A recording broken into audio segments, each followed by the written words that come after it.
점점 추석 뭐 이런 명절의 의미가 조금 사라지죠. 그죠? 제가 오늘 이번 주 컬럼에도 썼습니다만은 추석 때는 뭐가 좀 새로운 제가 어렸을 때만 해도 옷 하나 사 입는 건 진짜 기뻤어요. 그것 때문에 이제 추석 기다리는 거예요. 또 맛난 음식 그날 먹을 수 있잖아요. 그러니까 그것 때문에 이제 기다렸는데 요즘은 뭐 그런 것들이 없어요. 그죠? 그러니까 오히려 우리 추석 연휴 때 고수부지 가서 그냥 놀았어요. 공놀이하고 놀았어요. 예. 뭐 우리 집안에서는 제가 제일 윗사람인데 오는 사람도 없고 하니까 그냥 편하게 우리끼리 그냥 노는 게 그게 다인 것 같아요. 근데 여러분 어떻게 명절 지내셨어요? 잘 지내셨어요? 할렐루야. 아니 저 설교 시간 들어가기 전에 좀 집중하려고 우스갯소리 비슷하게 했는데 다들 대답. 명절 잘 보내셨어요? 네. 자, 우리가 성경 보면요. 아브라함이 로마서 4장 16절 보면 믿음의 조상이죠. 그죠? 그리고 아브라함이 창세기 12장 2절 보면 복의 근원입니다. 성경, 특히 구약, 그 중에서도 모세오경이라고 하는 창세기, 출애굽기, 레위기, 민수기, 신명기, 이 5권의 책, 이 5권의 책을 전체적인 흐름을 보면요. 특히 신학자들도 마찬가지로 얘기합니다만은 아브라함의 믿음이 성장하는 과정을 그린 것이다. 그러니까 아브라함의 믿음이 완성되어가는 과정을 그린 것이다. 그러니까 아브라함의 믿음은 완성이 없었는데 그 과정을 그려서 과정 중에 아브라함을 그려놓은 것이다. 근데 저는 그렇게 안 봐요. 어느 순간 아브라함이 탁 완성이 돼버려요. 믿음이. 저는 그렇게 해석해요. 그래서 지금 이제 창세기 강해 집을 지금 이제 계획하고 있는데 어느 한순간 성경을 자세히 읽어보면 어느 한순간 아브라함이 탁 믿음이 완성되는 게 보여져요. 그래서 제가 우리 창세기 강의할 때도 제가 잠깐 얘기했습니다만은 아브라함의 믿음이 아주 영악하다라고 할 정도로 믿음이 어느 순간 완전히 갖춰져요. 그래서 하나님의 성품, 하나님에 대한 지식이 아주 명쾌해져요. 그래서 오히려 어떤 경우는 하나님을 오히려 이용하고 있는 거 아닌가라고 할 정도로 의심할 정도로 아브라함의 믿음이 믿음이란 하나님에 대한 지식의 완성도겠죠. 그게 강해요. 근데 오늘 말씀 보면 그러니까 그런 것은 이제 믿음이라고 성경에 말씀하고 있는 것이고 또 반드시 설교를 통해 아브라함의 믿음이 완성되어지는 것을 그려줘야 된다. 말을 해줘야 된다. 확실하게 드러내야 한다. 라고 하는 것이 학자들의 얘기입니다. 근데, 자, 여러분, 부족한 믿음이, 아브라함이라는 그 부족한 믿음이 인간 본연의 모습이라면, 우리도 역시 아브라함처럼 믿음이 부족하지만 그것이 우리 삶을 통해, 인생을 통해 완성되어져 가는 과정이고, 또 아브라함의 믿음이 우리의 그 믿음의 인생길의 표본이라면, 맞는 얘기죠. 그리고 그것을 제시하는 거라면 우리도 아멘 할 수 있습니다. 근데 여러분, 아브라함의 부족한 믿음, 그건 부족한 믿음인데 완성이 없는데 아브라함의 믿음의 조상이라고 얘기할 수 있을까요? 아브라함의 부족한 믿음인데 아브라함이 복의 근원이라고 얘기할 수 있을까요? 아브라함은 성경 중에 믿음의 완성을 보여주지 않나요? 제가 아까 얘기했죠. 아브라함은 어느 순간인가 믿음의 완성이 보여져요. 자, 그러면 우리는 어디서 그걸 찾아야 되느냐? 오늘 아직 15장, 창세기 15장은 아브라함의 믿음이 완성이다 얘기를 할 수 없어요. 그러나 아브라함이 보여주는 이 믿음을 통해 믿음이 어떤 것을 믿어야 되는 거구나 라는 것에 대해서는 분명하게 보여주고 있습니다. 자, 아브라함에 대해서 우리가 창세기 강해를 통해서 많이 알고 있죠. 여러분 어느 정도인지 알고 있죠. 할렐루야. 아브라함의 믿음 복습해 봅니다. 아브라함의 믿음의 유형이라고 얘기할 수 있는데 아브라함의 믿음은 기득권을 포기하는 믿음이었죠. 그죠? 아브라함이 가지고 있는 기득권, 우리가 생각하는 기득권들이라는 게 있잖아요. 내가 주장할 수 있는 권리들 뭐였어요? 창세기 12장 4절 말씀 보면 아브라함이 여호와의 말씀을 따르고 무슨 말씀을 따르냐면 12장 1절에 여호와께서 아브라함에게 이르시되 너는 너의 고향과 친척과 아버지 집을 떠나 내가 내게 보여줄 땅으로 가라. 이 말씀을 하셨단 말이에요. 그러니까 아브라함이 지금 여기서 하나님 말씀을 따라야 되는 것은 뭐예요? 아브라함이 가지고 있는 기득권은 뭐였어요? 고향집과 친척과 아버지 집이 내 기득권이잖아요. 내가 가질 수 있는 곳이잖아요. 내가 거기서 안정된 생활을 유지할 수 있는 곳이잖아요. 그런데 하나님이 아브라함이 가지고 있는 권리를 주장할 수 있는 그곳을 다 포기하라고 말씀하시잖아요. 그러니까 너는 너의 고향과 친척과 아버지 집을 버려라, 떠나라. 그리고 내가 내게 보여줄 땅으로 가라. 그랬단 말이에요. 그랬을 때 아브라함이 어떻게 했다고요?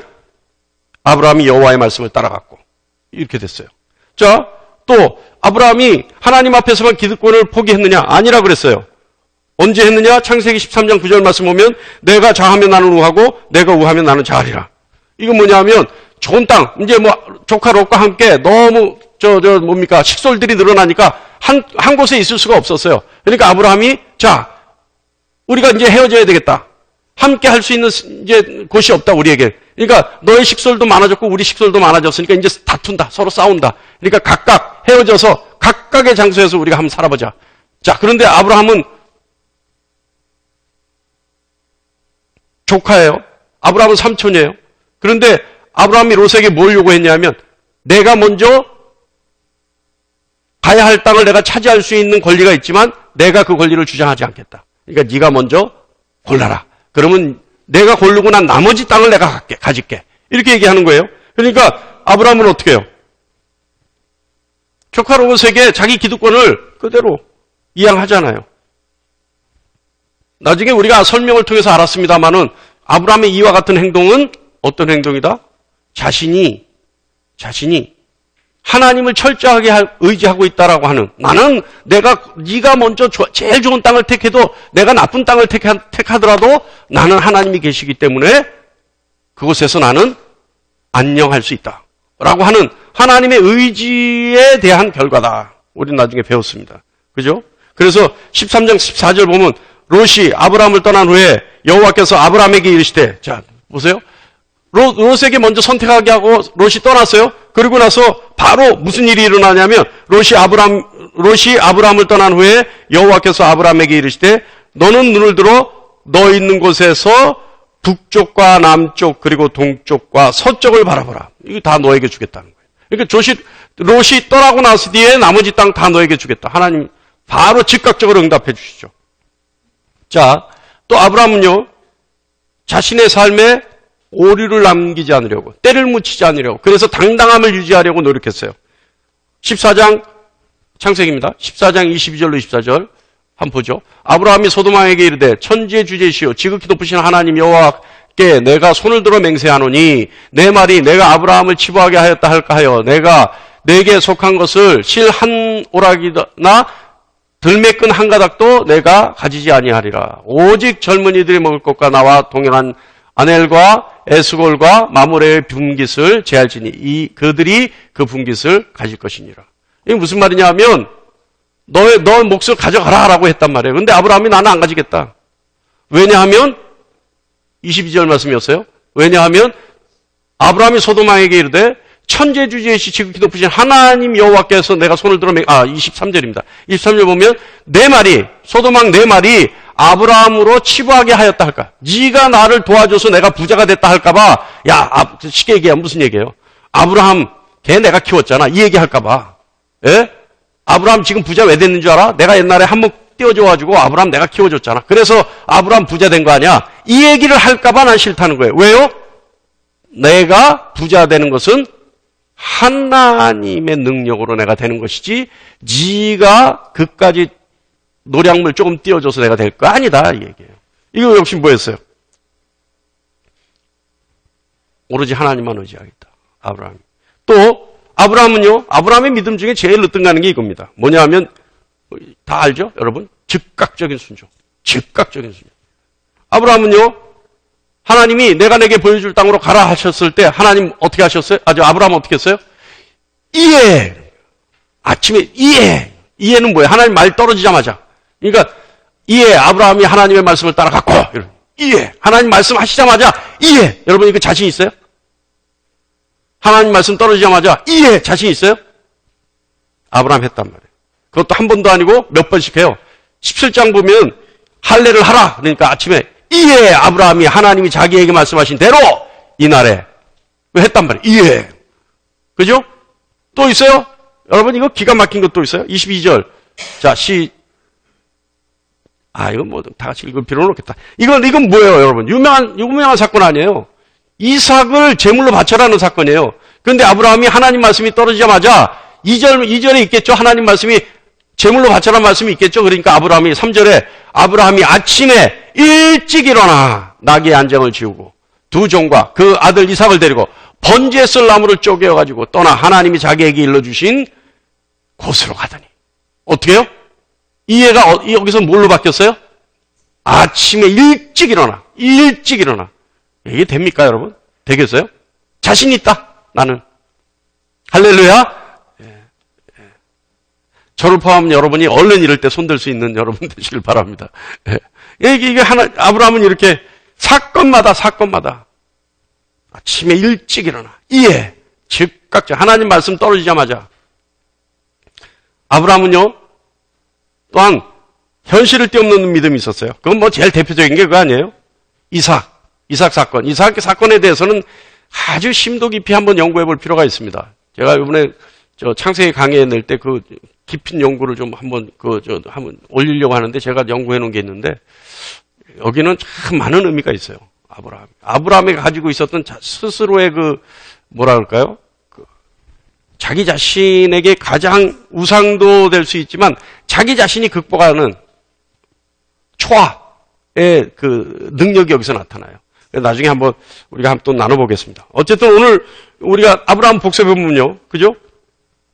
여러분, 아브라함이 어떤 믿음을 가지고 있었다. 그런데 오늘 말씀은요. 오늘 우리가 본문 말씀은 우리가 두 번째 했던 오류를 남기지 않으려고 했던 당당함의 뒤에 일어나는 사건이에요. 바로 일어나는 사건이에요. 오늘 말씀이. 아까 우리가 읽어봤죠? 창세기 14장 21절로 24절 읽어봤죠? 뭐였어요? 소돔 왕이 가지라 할 때 하나님께 내가 맹세하노니 내가 나에게 치부했다 할까 하여 내가 안 갖겠다 이렇게 했잖아요. 그리고 나를 따르는 자들에게만 나눠줘라. 나는 거기서 실 한 가닥도 안 갖겠다. 이렇게 아브라함이 했단 말이에요. 그러자마자 오늘 본문 말씀 15장 말씀에 이 사건이 일어나는 거예요. 자, 아까 우리가 14장 말씀 다 알고 있으니까 여러분 잘 기억해 주십시오. 이후에 일어난 사건인데 1절에 이후에라고 돼 있죠. 이후는 아까 14장 말씀이에요. 14장 22절로 24절 말씀이에요. 이후에 자 하나님이 이후에 자 여호와의 말씀이 환상 중에 아브라함에게 임하여 이르시되 아브라함아 두려워하지 말라. 나는 내 방패요 너희 지극히 큰 상급이니라. 자 아브라함이 소돔 왕이 유혹도 아니죠. 소돔 왕이 내 몫을 좀 떼어주겠다. 왜냐하면 네가 다 승리해서 네가 다 가지고 온 노량물이니까 네가 전리품이죠. 전리품. 노량물이 아니라 전리품이니까 이건 내가 너에게도 많은 양을 주겠다 했을 때 아브라함이 안 갖겠다 하고 난 이후에 여호와의 말씀이 아브라함에게 임했어요. 임해서 두려워하지 말라. 나는 내 방패요 큰 상급이니라. 여러분 어떻게 보면요. 이후에 하나님이 하신 말씀은 14장 말씀의 보상일 수도 있어요. 왜냐하면 14장에 아브라함이 철저하게 하나님만 의지해서 내가 나에게 부자 됐다. 네가 나를 키워줬다 할까봐. 나는 하나님이 키워주는데 네가 나를 키워줬다 할까봐. 그래서 사람들을 현혹시키고 우리 하나님을 욕보일까봐 내가 안 갖겠어 라고 했잖아요. 그랬더니 하나님이 즉각적으로 나타나셔서 이후에 하나님이 아브라함에게 하시는 거예요. 나는 내 상급이요 너의 방패다. 이거 뭐예요? 마치 보상 같잖아요. 마치 그 일에 대한 잘했어. 너 정말 잘했어. 칭찬해 주시는 것 같잖아요. 그리고 아브라함이 소돔 왕이 시험한 그 테스트를 무사히 통과하고 난 후에 받는 결과 같지 않습니까? 그러니까 하나님이 아브라함이 그 유혹을 과감하게 뿌리치자마자 하나님이 그래 잘했어. 나는 내 방패요 너의 상급이야. 이랬다는 거예요. 이해하시죠? 이 말이 무슨 얘기인지? 자, 하나님이 그러고 나서 이 말씀을 하고 나는 내 방패요 내 상급이야. 네가 그때 그 유혹을 잘 이겼어. 그 시험을 잘 이겼어. 자, 그러니 내가 너에게 이제 이걸 줄게. 라고 한 것이 뭐냐 하면 약속을 해주시는 거예요. 아브라함이 이르되, 이제 자, 이거 이제 마치 상급을 줬는데 지금 이제 2절부터 4절까지는 아브라함이 마치 하나님께 투정하는 것 같아요. 그런데, 자, 아브라함이 하나님께 읍소합니다. 나는 자식이 없어요. 그리고 아브라함이 뭐라고 얘기하냐면 2절부터 4절 말씀이에요. 뭐라 그러냐면 하나님이 나에게 자식을 주시지 않으셨으니까 나는 그냥 다메섹 사람 엘리에셀에게 내 모든 것을 물려줄 수밖에 없습니다. 그죠? 그랬더니 하나님이 또 약속을 하시죠. 마치 무슨 상급을 주시는 것처럼 아까 나는 너의 방패요, 너의 상급이야 해주신 것에 대해서 무슨 어떤 구체적인 것을 말씀해 주시더니 뭐라 그러냐면 4절에 여호와의 말씀이 그에게 임하여 이르시되 그 사람이 내 상속자가 아니라 내 몸에서 날 자가 내 상속자가 되리라. 그리고 이제 구체적으로 말씀하십니다. 그를 이끌고 밖으로 나가 이르되 하늘을 우러러 무뼈를 셀 수 있나 보라. 또 그에게 이르시되 내 자손이 이와 같으리라. 그러니까 아브라함에게 하나님이 오셔서 나는 내 방패요 내 상급이다 하셨을 때 아브라함이 나는 아무리 나에게 주셔도 아무리 상급을 나에게 주셔도 나는 아무 의미가 없어요. 나는 내 후사가 없으니까 내 자식이 없기 때문에 나는 내가 키우는 저 엘리에셀이나 내 상속자가 될 것이고 내 후사가 될 것인데 하나님 나에게 아무리 상급을 주셔봐야 내가 무슨 소용이 있습니까? 그런 거 필요 없습니다. 이랬더니 하나님이 어떻게 하셨다고요? 데리고 나가서 하늘의 무별과 같이 내 자손이 많게 하겠다. 구체적으로 약속을 주시는 거예요. 그리고 내 상속자가 아니라 내 몸에서 날짜가 내 상속자가 되겠다. 자, 여러분. 이제까지 단 한 명도 자식이 없는데 하늘의 묵별과 같이 셀 수 없을 정도로 많게 하겠다는 거예요. 자, 그러면 15장 1절로 6절 말씀에 뭐가 이게 대단하냐? 이게 도대체 뭘 봐야 되느냐, 여기서. 자, 우리가 오늘 나눠야 될 말씀은 아브라함의 고백을 통해 결정적인 것이 하나가 나옵니다. 그러니까 아브라함이 무엇을 가지고 믿음이라고 하는지에 대해서 우리에게 교훈해 주고 있어요. 자, 6절 말씀 다 같이 한번 볼까요? 6절 말씀 시작. 아브라함이 여호와를 믿으니 여호와께서 이를 그의 의로 여기시고. 자, 여러분, 하나님이 아브라함을 믿음을 보고 의롭다 하셨어요. 뭐 이건 유명한 말씀이잖아요. 근데 아브라함이 뭘 믿었어요? 아브라함이 무엇을 믿었어요? 아브라함이 여호와를 믿었어요. 여호와를. 이건 결정적인 중요한 단서예요. 여러분, 이게 왜 결정적인 중요한 단서가 될 수 있냐면요. 아까도 얘기했지만 1절에는 하나님은 아브라함에게 하나님 스스로가 방패요 상급이다 약속해 주셨어요. 그리고 2절, 3절에 보면 자녀에 대한 아브라함의 바람이 기록되어 있어요. 그러니까 나는 자녀가 없어요. 그런 것에 대해서 나한테 약속해 주셔도 상급을 주셔도 나는 의미가 없습니다 했죠. 그리고 4절, 5절에 하나님이 아브라함에 대해서 자녀에 대한 약속을 해줘요. 자, 이 대화를 보세요. 하나님이 상급인데 아브라함에겐 자녀가 없으니까 상급이 필요가 없어요. 나에겐 그 상급을 아무리 주셔야 의미가 없어요. 이미 가진 걸로 족해요. 그런데 그 상급이 의미 없다고 하자 하나님이 바로 약속을 해주시는데 무슨 약속을 했냐면 네가 지금 가장 고민되는 자식이 없다는 것에 대해서 내가 해결해 줄게 이 말씀을 하시는 거예요. 근데 지금 한 명도 없는데 하나님 뭘 얘기해 주시냐면 하늘의 무별과 같이 셀 수 없게 해주겠다라고 하시는 거예요. 그런데 6절에 아브라함의 믿음이 있어요. 왜 자꾸 제가 이 말씀을 반복하고 있냐면 이 본문 말씀은요. 대화의 형식이에요. 대화라면 양자 간의 상식적이고 상투적인 이런 말들이 오가야지만 좀 매끄러워져요. 이건 무슨 말씀이냐면 6절 말씀에 아브라함이 뭐라고 얘기해야 되냐면 아브라함이 자 보세요. 6절 말씀에 뭐라고 이게 바뀌어야지 이게 좀 자연스러우냐면 아브라함이 여호와를 믿으니 여호와께서 이를 그의 의로 여기시고 하니라.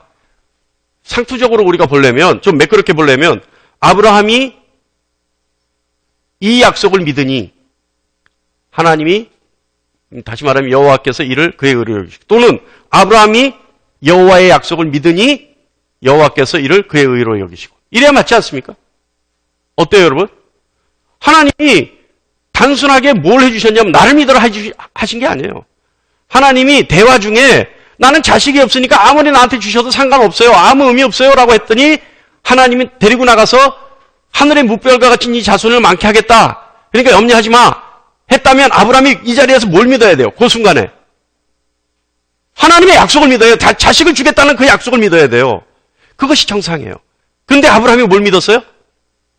여호와를 믿었어요. 하나님을 믿었어요. 그러니까 하나님이 약속하는 그 대화 중에 하나님이 약속을 해줬는데 그 약속을 믿은 게 아니라 하나님을 믿었다는 거예요. 이게 뭐가 이상할까요, 여러분? 저는 이게 굉장히 이상해요. 우리가 아이들한테도요, 뭐 약속을 해주면, 그거 아빠가 내일 해줄게 그러면, 아이는 아빠가 내일 해준다는 그걸 믿지, 우리 아빠는 절대 나하고 약속한 걸 지키는 아빠니까, 아빠가 해준다면 무조건 해줘. 이렇게 안 믿어요. 그러니까 아이가 내일 해줄게 그러면, 내일 꼭 해줄 거지? 내일 꼭 해줄 거지? 얘기를 해요. 그리고 뭐 어떻게 해요? 손가락, 이거예요.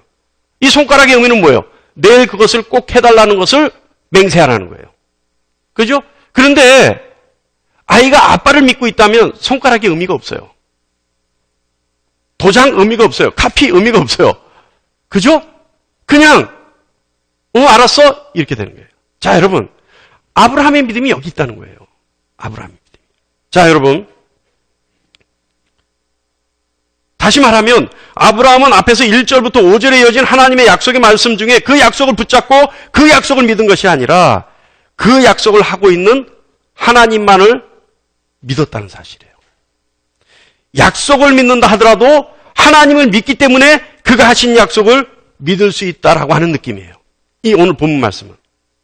이것은요, 약속의 내용이나 약속의 성사와는 상관없이 오로지 약속하는 당사자만 신뢰한다는 뜻입니다.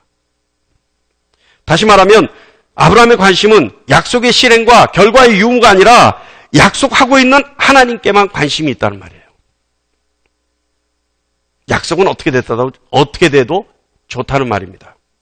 그 약속의 당사자가 하나님이시기에 그것으로 모든 것이 끝났다라고 하는 의미예요. 여기서 우리가 중요한 걸 발견해야 돼요. 그렇다면 하나님을 믿는 것과 하나님의 약속을 믿는 것은 어떤 차이가 있는가? 과연 어떤 결과를 가져올 수 있는가? 먼저 하나님의 약속을 믿었을 때는요, 여러분 이런 오류가 있을 수 있습니다. 분명 우리는 기도와 말씀을 통해서 하나님의 약속을 알 수 있어요. 우리 아멘교회 성도분들은 다 내놓으라는 기독군들 아닙니까? 그러니까 할렐루야. 지금 아멘 하신 제일 먼저 아멘 하신 우리 집사님은 산기도 가야 돼. 다 그죠? 그러니까 기도 일꾼들이니까 누군지 지금 이 자리에서 얘기는 안 해요. 설교 중이라서 나중에 본인이 알고 지원서 써내시기 바라요. 자, 여러분, 우린 기도를 통해서 하나님 뜻을 알잖아요. 하나님 약속을 알 수 있잖아요. 그리고 우리 개인을 향해서 하나님 계획이 무엇인지 우리는 알 수 있잖아요. 그것이 개인에 대한 약속이든 공동체에 대한 약속이든 우린 그 약속을 알 수 있잖아요. 자, 그러나 하나님 약속만 믿었을 때는요, 어떤 일이 있느냐면 하나님의 약속만 바라봐요. 그러니까 하나님의 약속 그 일만 바라봐요. 그리고 그것만 바라보다가 우리는 조바심을 느껴요. 그리고 조바심을 느끼던 나머지 하나님의 약속과 유사한 어떤 일들이 있잖아요. 그럼 더 이상 기다리지 못해요. 그리고 그 유사한 현상에 하나님의 약속이 시작인 줄 알고 뛰어들어 버려요. 이런 경우가 있죠. 성경에 오늘 15장 말씀 이후에 나타나는 사건이 그 사건입니다. 누가 그 사건을 저질렀어요? 오늘 이 15장 말씀의 약속 현장에요. 사라도 있었어요. 사라가 이 약속을 들었단 말이에요. 들었는데 어떻게 해요? 사라는요, 약속만 믿어요. 약속만 믿으니까 어떤 일이 있어요? 기다리다 안 되니까 하가를 줘버리는 거예요. 그죠? 분명히 약속은 들었어. 그러니까 하나님을 믿는 게 아니라 하나님의 성품을 아는 게 아니라 하나님이 어떻게 행하실 신실한 하나님, 그 하나님을 믿는 게 아니라 하나님의 약속만 믿으니까 기다리다 조바심 나니까 안 되는 거야. 그러니까 어떻게 뭘 봐요? 아이고 나는 경수도 끊어졌고 나는 이제 여자 구실 못하니까 그래 하나님의 뜻은 이걸 거야. 그러고 하갈을 줘버리는 거예요. 하갈을 주니까 어떻게 해요? 하갈에서 이스마엘이 나. 평생 대대로 자손 대대로 천대만대까지 눈에 가시가 돼버려요. 아시겠어요 여러분? 자, 뭐 구구절절히 더 이상 설명 필요 없죠. 하나님이 약속만 믿었을 때 어떤 일이 일어나요? 사라꼬라지가 된다니까 여러분. 좀 경박하게 얘기하면. 왜냐하면 이 기간이 계산을 해보면요. 아브라함에서 가나안으로 와서 거주한 지 10년째예요. 10년. 그리고 하갈로부터 이스마엘을 낳을 때 아브라함 나이가 86세예요.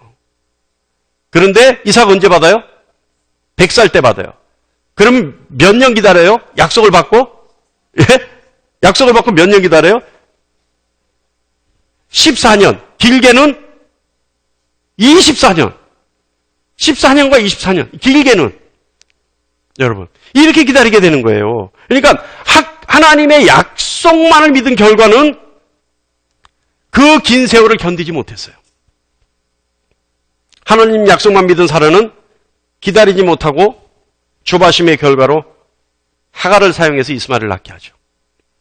그런데 오늘날까지도 저러고 있잖아요. 그죠? 이때가 벌써 언제예요? 그런데 오늘날까지도 저러고 있다니까요. 그 결과가 무섭지 않습니까, 여러분? 아니 하나님 약속만 믿었는데 약속만 믿은 결과가 저 결과라면 중동에 일어나고 있는 저 결과라면 무서운 거 아니에요?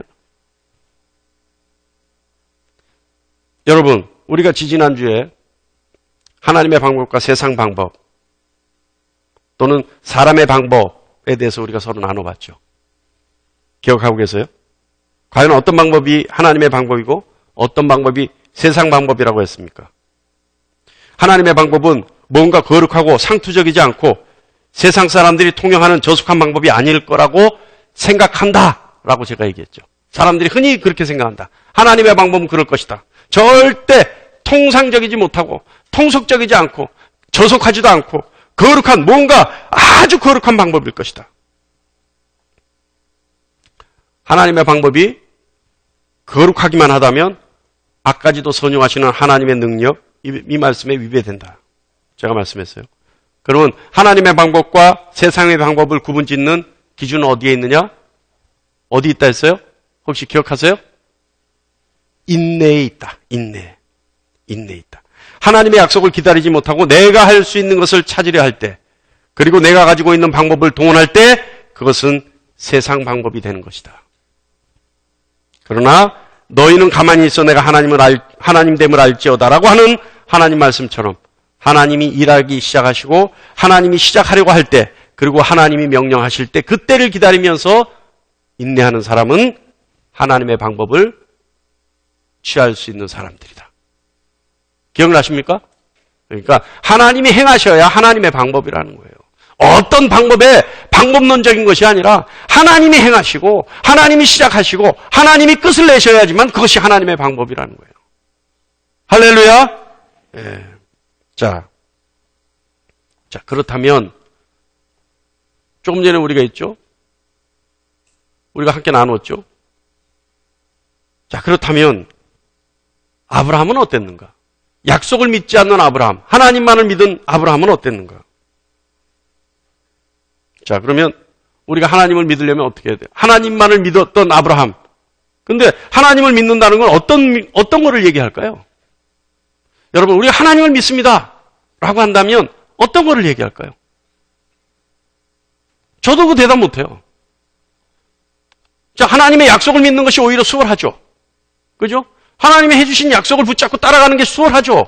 그게 믿음의 대상이 될 수 있잖아요. 그런데 조금 전에 우리가 한 말씀 들어보면 하나님의 약속을 믿는 것이 아니다. 약속을 믿는다 하더라도 하나님을 먼저 믿고 그분이 하신 약속이기에 그 약속을 믿는 것이 바른 믿음이다. 했어요? 그렇다면 하나님을 믿는 것은 무엇을 믿는 거냐? 이거 애매하죠. 왜요?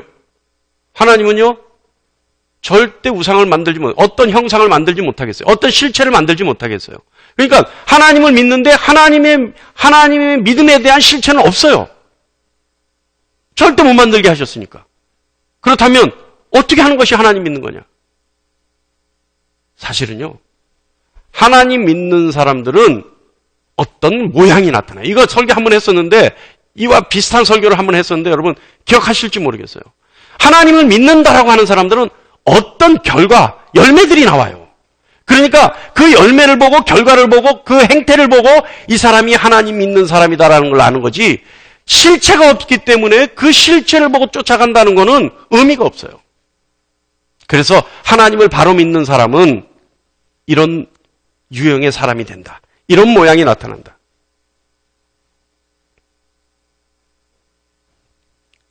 어떤 모양과 어떤 고백이 나타날까요? 첫 번째는요, 이건 신앙에 대한 어떤 설교를 하더라도 다 이 결과가 나와요. 그러니까 어떤 길로 들어가더라도 결과는 여기에서 다 도달해요. 신앙, 믿음이라고 하는 것은. 자, 첫 번째는요, 믿는 사람은, 하나님을 믿는 사람은 절대적으로 헌신의 모양이 나타납니다. 헌신의 모양. 로마서 12장 1절에 형제들아 내가 하나님의 모든 자비하심으로 너희를 권하노니 너희 몸을 하나님이 기뻐하시는 거룩한 산제물로 드리라. 이는 너희가 드릴 영적 예배니라. 헌신의 모양이에요. 여러분, 하나님 믿는다는 건요, 나를 하나님께 드릴 수 있을 때만 증명될 수 있습니다. 할렐루야. 내가 하나님 믿습니다라고 하는 것은 다 거짓말이야. 이거 없으면 어떻게? 나를 하나님께 드릴 수 있을 때만 증명이 돼요. 그러니까 이거 없으면 미안한 말이지만 아이고 구라치고 있네 이래야 돼. 막 찬양하면서 손 들고 막 눈물을 흘리면서 막 정말 옛날에 짝사랑하던 그 짝사랑 이제 만난 것처럼 그냥 부들부들 떨면서 해도 어떻게 해요? 그게 믿음이 아니에요. 정말 하나님 믿는 사람은 반드시 헌신이라는 모양으로 증명할 수 있어요. 기꺼이 나를 하나님께 드리려고 할 때 비로소 증명할 수 있는 거예요. 헌신이라는 건요, 저번에도 한번 제가 이건 참 강조하는 얘기인데, 헌신한 건 뭐라고요? 우리가 가지고 있는, 내가 가지고 있는 남은 것 드리는 것이 헌신이 아니에요. 우리는 다 그렇게 생각해요. 어떻게 증명되는지 알아요, 그게? 자, 여러분, 내일 출근 없이 다 교회에 모여서 청소합니다. 그럼 여기 한 분도 안 나와. 장담해. 하다못해 우리 6살, 7살짜리 아이들도 학교 가야 돼. 유치원 가야 되고. 그러니까 아무도 안 나와. 그러니까 내가 쓰다가 남는 거 드리는 게 아니라니까요. 헌신은. 쓰다가 남는 거 주는 건 뭐라 그랬어요? 쓰다가 남는 거 주는 건 적선이에요. 적선. 내가 쓰다가 남는 거 주는 것, 남는 옷 주고, 남는 물질 주고, 남는 시간 주는 건 적선이죠. 헌신은요, 내게 가장 보배로운 것, 내가 가장 아까워하는 것을 드리는 것이 헌신입니다. 시간이 부족한 사람이 바쁜 시간을 쪼개어 하나님 일을 하는 것, 가장 값진 헌신이죠. 물질을 소중하게 생각하는 사람이 하나님 일에 기꺼이 자신의 물질을 드릴 수 있는 것, 가장 보배로운 헌신이죠. 헌신은요, 내게 소중한 것을 드리는 것, 이것이 헌신입니다. 헌신은 내게 가장 값진 것을 드리는 것, 내가 가장 아까워하는 것을 드리는 것, 이것이 헌신입니다. 헌신할 수 있는 여러분 되시길 바랍니다. 그렇다고 해서 제가 우리 교회가 막 헌금 강요하고 이런 거 아니잖아요. 이런 얘기, 이런 설교가 있으면 반드시, 이거 여러분 딱 있잖아요. 이미 습관화되어 있는 그 있죠? 예? 목사님이 이번 주에 또 무슨 헌신이 있나 보다. 이제 뭐죠? 추수감사절이 다가오니까 저는. 아닙니다. 우리 교회는 절대 헌금 얘기 안 합니다. 아시죠? 그러니까 여러분, 헌신이라는 건 정말 내가 하나님에 대한 믿음을 증명하는 건데, 그것은 내가 가장 아까워하고 가장 필요로 하고 내가 가장 없다고 생각되는 걸 하나님께 드리는 것, 이것이 헌신이라는 거예요. 마음껏 헌신할 수 있는 여러분 되시길 바랍니다. 그래서 여러분의 믿음을 증명하는 여러분 되시길 바랍니다. 할렐루야. 그 다음에요, 정말 하나님만 믿는 사람은요, 하나님을 믿는 사람은 감사. 시편 118편 28절에 주는 나의 하나님이시라 내가 주께 감사나이다. 주는 나의 하나님이시라 내가 주를 높이리이다. 하나님 믿는 사람은, 하나님만 바라보는 사람은, 그리고 하나님만 의지하는 사람은 하나님께 늘 감사하지 않을 수가 없어요. 왜냐하면 하나님께 모든 것을 집중하고 있기 때문에 그래요. 하나님께 모든 것을 집중하는 사람은 하나님이 행하시는 그 모든 것을 할 수 있어요. 하나님의 행하시는 모든 것을 알 수 있는 사람은 그 입술에서 하나님께 감사가 끊일 수가 없어요. 하나님은 쉬지도 않고 졸지도 않으시는 분이죠. 하나님은 잠시도 우리에게서 눈을 떼지 않으신 분입니다. 우리의 유무와 상관없이 하나님이 행하시는 그 일이에요. 그러나 우리가 하나님을 믿을 때 비로소 우리가 하나님이 우리에 대한 관심을 깨달을 수가 있고 바라볼 수가 있어요. 우리가 믿음이 있든 없든 하나님은 우리에 대한 관심 끊이지 않고 관심을 표명하고 계신데 평상시는 모른단 말이에요. 그러나 우리가 하나님에 대한 확고한 믿음이 있을 때야 비로소 하나님이 나에게 관심을 가지고 계시고 졸지도 않고 주무시지 않는 하나님이 나를 위해 수도 없이 일을 하고 계시구나 깨달을 수 있단 말이에요. 그러니까 믿음을 가지고 바라봐야만 그것을 깨달을 수 있는데 그것을 깨달은 사람이 입술에 감사가 끊어질 수 있겠습니까?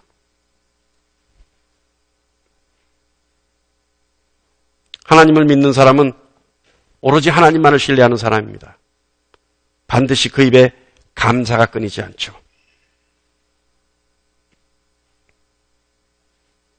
그래서 데살로니가 5장 18절에 범사에 감사라. 이것이 그리스도 예수 안에서 너희를 향하신 하나님의 뜻이니라. 할렐루야. 3절에요. 하나님만 믿는 사람은요. 그리 아니하실지라도. 유명한 얘기죠. 다니엘서 3장 18절에 그렇게 하지 아니하실지라도 왕이여 우리가 왕의 신들을 섬기지도 아니하고 왕이 세우신 금신상에 절하지도 절하지도 아니할 줄을 아옵소서.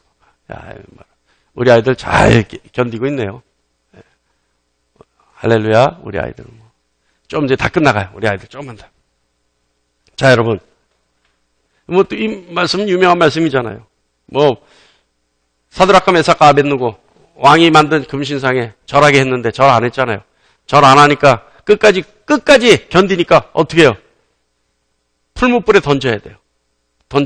그랬더니 이 친구들이 뭐라 그래요? 이 세 명이 사드락과 메삭과 아벳느고 뭐라 그래요? 하나님이 우리를 생명보호사계로 싸서 우리를 참 보호하실 거다.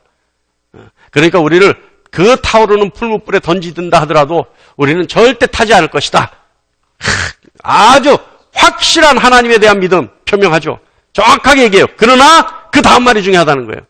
그러나 우리가 하나님이 우리를 그렇게 보호하지 않으니 하실지라도 결과는 어떻게 돼요? 그러면 불에 타 죽는 거예요. 그러니까 우리가 불에 타 죽는다 하더라도 우리는 절대 하나님을 배신하지 않겠다. 이거란 말이에요. 여러분, 하나님을 믿는 사람은요, 어떤 상황 속에서도 하나님을 배신하지 않습니다. 우리요, 하나님 믿는 사람, 하나님 약속도 믿는 거 맞죠? 그런데 시간이 흐르면 흐를수록 하나님의 존재는요, 점점 망각되어 가고 하나님 약속만 붙잡으려고 하는 것, 이것을 믿음으로 착각하고 살아가요. 왜냐하면 약속은 실체가 있는데 하나님은 실체가 없기 때문에 그래요. 그리고 우리는 착각하죠. 하나님의 약속만 믿는 것이 믿음이라고 착각합니다. 그러나 하나님의 약속을 믿는 것은 자칫 내가 만든 우상을 믿는 거예요. 사드락과 메삭과 아벳느고 고백하잖아요.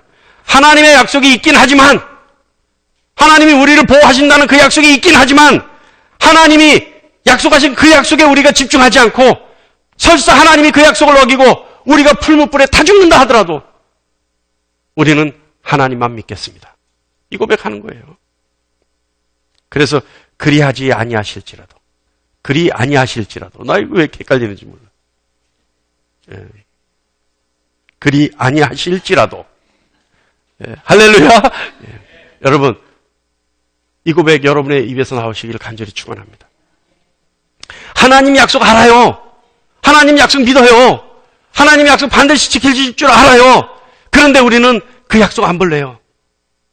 혹시 하나님이 바쁘셔서, 혹시 하나님이 내가 미우셔서, 혹시 하나님이 그 약속 안 지키신다 하더라도 우리는 끝까지 하나님만 보고 갈래요. 그리 아니하실지라도. 할렐루야. 이 말씀 준비하면서요, 저도 좀 많이 생각했어요. 그리고 많이 회개했어요. 40이 넘어서 하나님 공부시켰는데요. 그리고 10년 가까이 공부시켜서 시은이 훨씬 넘어서 목사로 삼으셨는데요. 저도 기도도 할 만큼 해본 사람이니까 하나님의 약속이 뭔지 알잖아요. 그리고 또 그 약속의 보증이라도 하듯이 하나님이 내가 너를 택했어. 넌 정말 내가 귀하게 쓸 거야. 라고 하는 거 보증이라도 하듯이 막 갖가지 은사를 다 주시는 거예요. 근데 솔직하게 고백하면 어느 한순간 하나님을 믿은 것이 아니라 하나님만 바라본 것이 아니라 하나님의 약속을 믿어버렸던 것 같아요. 그리고 그 약속만 믿고 열심히 달려온 것 같아요. 근데 더 기가 막힌 것은 마치 그 달려오는 길이 잘하고 있다 칭찬하시기도 하듯이 은사도 그대로 있고 말씀을 보면 지혜도 그대로 깨우쳐지고 그대로 있는 거예요. 근데 어떻게 해요? 오다가 보니까 하나님의 약속은 분명히 있는데 오다가 보니까 하나님의 약속은 털끝만큼도 안 이루어지고 있는 것 같아요. 그래서 생각해 봅니다. 하나님의 약속만 보고 믿고 그것만 바라보고 뛰어온 것은 아닌지, 하나님을 믿어야 하는 것을 망각해버린 것은 아닌지, 내 혼자 스스로 좋아서 잘하고 있어 나를 미혹시킨 것은 아닌지 깨달음이 있어요. 이제 하나님께 다시 돌이켜야 되겠다. 하나님만 믿어야 되겠다. 하나님이 나에게 약속 주셨지만 그리 아니하실지라도 하나님께만 감사해야 되겠다. 그 생각이 드는 거예요. 여러분, 우리 아직 금년이 지나가려면 몇 개월이 남아 있습니다. 몇 개월이나 남아 있습니다. 정확하게 3개월 반 남아 있죠? 정확하게. 2019년 다 가기 전에 3개월 반이나 남아있는 지금 이 시점에 이제는 하나님만 믿겠습니다. 그 어떤 것도 보지 않고 아무리 하나님의 계획이고 하나님이 약속 좋은 거 주셨다 하더라도 그것에 현혹되지 않고 하나님만 믿겠습니다. 고백할 수 있는 여러분 되시길 바랍니다. 그래서 오늘 제목이 뭐예요? 하나님만 믿겠습니다. 하나님만 믿는 여러분 되시길 간절히 축원합니다. 그래서 죽을 때까지 헌신하고 입이 마르도록 감사하고 그리 아니하실지라도 하나님만 믿는 여러분 되시기를 간절히 축원합니다. 오늘 주신